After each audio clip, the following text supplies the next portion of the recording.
Alors nous avons tenu aujourd'hui en tant qu'EVAM notre conférence de presse de présentation des résultats du secteur automobile de l'année 2018. Alors le cru 2018 a été bon à travers une croissance de plus de 5% des ventes, ce qui nous permet d'établir un nouveau record des ventes avec 177 359 véhicules commercialisés sur l'année 2018.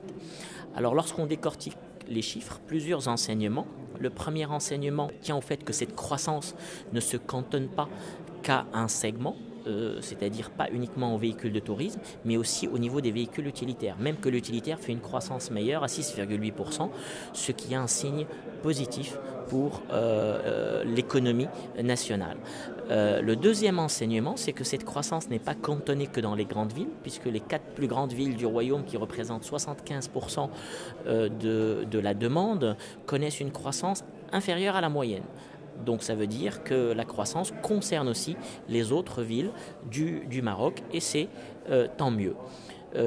Troisième enseignement, en termes de segments de véhicules, la croissance n'est pas tirée par la citadine, qui est le plus gros segment au Maroc, mais par le SUV, qui est le deuxième segment le plus important, qui lui connaît une croissance de 27% en 2018, sous l'effet de plusieurs nouveautés dans ce segment-là sur le marché.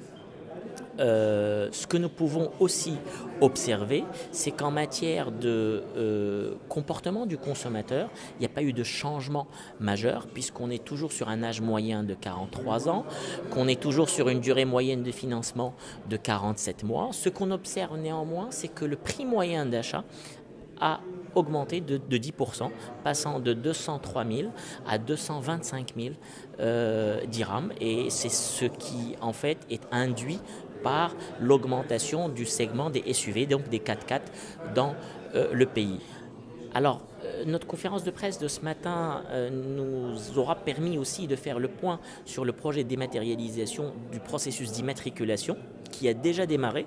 C'est aujourd'hui une réalité. Nous avons déjà plus de 15 000 dossiers initiés sur cette nouvelle plateforme qui nous permet aujourd'hui de commencer la saisie des données dans nos concessions au lieu d'aller déposer nos dossiers dans les centres d'immatriculation pour qu'ils démarrent la saisie. Donc ça nous permet de monitorer le délai d'approbation de ces dossiers, puisque le ministère s'engage sur un délai de 48 heures, et je dois dire que jusque-là, c'est respecté. Tout cela, c'est en phase 1, sachant qu'il y a encore une phase 2 qui vient, puis une phase 3, et qui permet, in fine, de faire une immatriculation qui nous permettra, in fine, probablement début 2020, de faire une immatriculation en live, en instantanéité, dans nos points de vente, ce qui révolutionnera complètement les délais d'immatriculation qui aujourd'hui, je dois dire, sont autour de 25 à 30 jours.